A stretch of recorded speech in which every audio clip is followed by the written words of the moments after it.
All right, so since my paper has dried enough that I can go ahead and add my next layer, I am going to do that. The first layer, I was focusing on really large areas. I added some areas of wash. As you can see, it's got a bit of a bloom here where the color is bleeding into each other, and that's okay. This is our first watercolor painting. We're being open to the way that the watercolor moves. Some general things to consider. I'm trying to work from the back of my picture towards the front. I'm trying to work on large areas first rather than small areas. And I'm working from light to dark. So I'm starting with the lightest areas and then working towards the darkest areas. So one of the things that I'm going to do right now, my mountain back here really blended in with the sky. So I'm going to go in and add another layer of wash. When we layer multiple layers of watercolor wash, it's called glazing.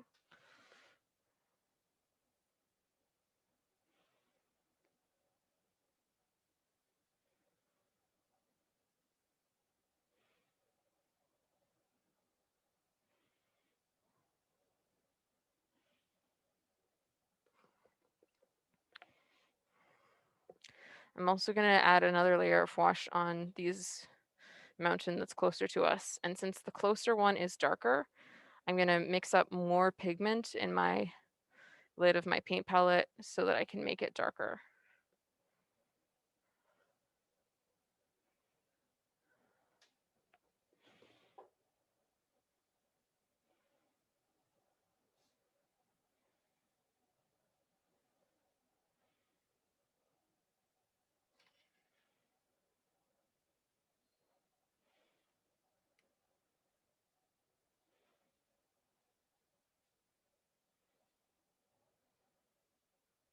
I'm also going to start to consider the buildings and adding some layers of wash for them also. When I look at my reference photo, I can get clues for what color I want them to be.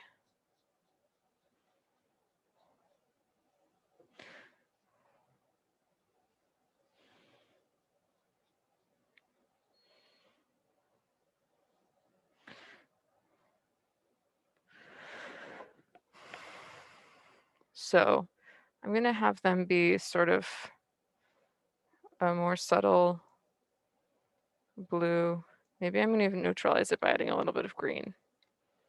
I haven't used much green in this painting yet, but that'll just make our blue more neutral. Here's another good tip. It's always a really good idea to test your watercolors on a spare piece of paper. So I have my sketch here. Even though your sketchbook is bad for painting in, if you're just lightly testing a color, you can definitely use your sketchbook to test colors.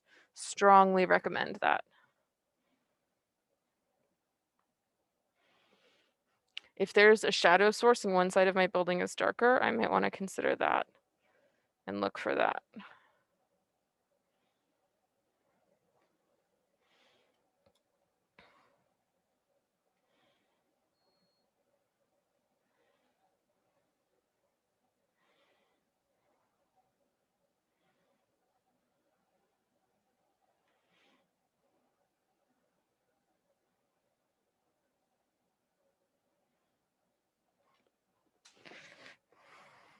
So again, we're being very loose, very gestural.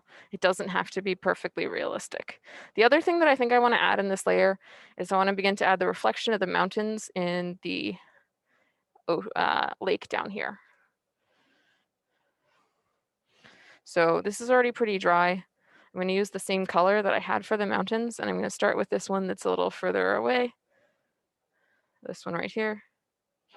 And I'm just painting it over the colors that I already have in the lake.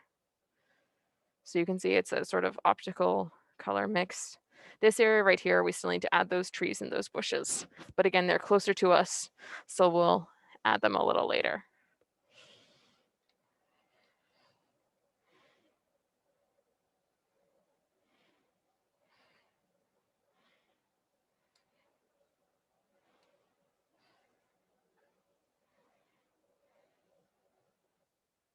All right, so we've added our second layer. Our mountain that's further away is pretty subtle, and that's okay. But we can see we're starting to add that reflection. And it's still very pink in the water down here. I'm okay with that. We're working from back to front, from light to dark, and I accidentally touched it. It's okay. If mistakes happen, we'll just roll with it. Watercolor is a very loose medium, and we're gonna allow it to be loose.